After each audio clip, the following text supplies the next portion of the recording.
আপনি কি জানেন পৃথিবীর সবথেকে সহজ সরল মানুষ বসবাস করে কোন মহাদেশে? উত্তরটি হলো আফ্রিকা। আফ্রিকার মানুষ হাসি খুশি, অতিথিপরায়ণ, প্রকৃতির সঙ্গে মিশে থাকা এক জাতি। তবুও এই মহাদেশে কেন প্রতিনিয়ত জ্বলছে গৃহযুদ্ধের আগুন? সম্প্রতি সুদান যার একটি বড় উদাহরণ।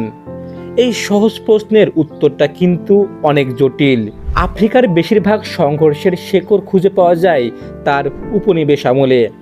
ব্রিটিশ, ফরাসি আর বেলজিয়াম শাসকেরা মানচিত্রের দাগ টেনে বানিয়েছিল এক কৃত্রিম সীমানা, যেখানে আফ্রিকার এক দেশের ভিতরেই গাদাগাদি করে বহু ভিন্ন জাতি, ভিন্ন ধর্মের মানুষ বসবাস করে। এর ফল জাতিগত অবিশ্বাস আর রাজনৈতিক প্রতিদ্বন্দ্বিতা। আর এর সঙ্গে যোগ হয়েছে দারিদ্র্য, বেকারত্ব ও দুর্বল প্রশাসন।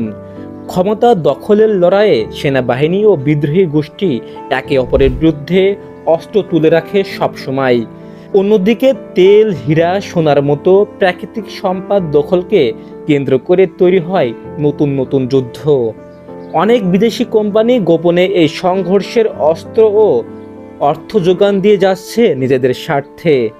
অন্যদিকে ধর্মীয় বিভাজন, জাতিগত আধিপত্য, দুর্নীতি, শিক্ষা ও স্বাস্থ্য ব্যবস্থার অবনতি এইসব সংঘাতকে আরও দীর্ঘস্থায়ী করে তুলছে।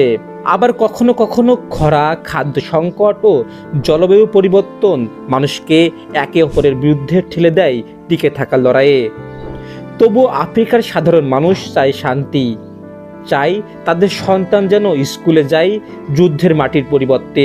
তারা ক্লান্ত অস্ত্রের গর্জনে অপেক্ষা করছে এক টুকরো নিরাপদ জীবনের জন্য।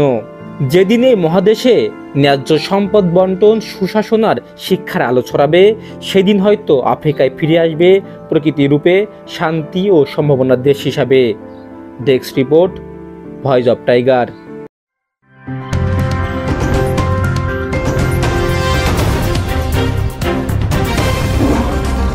Voice of Tiger.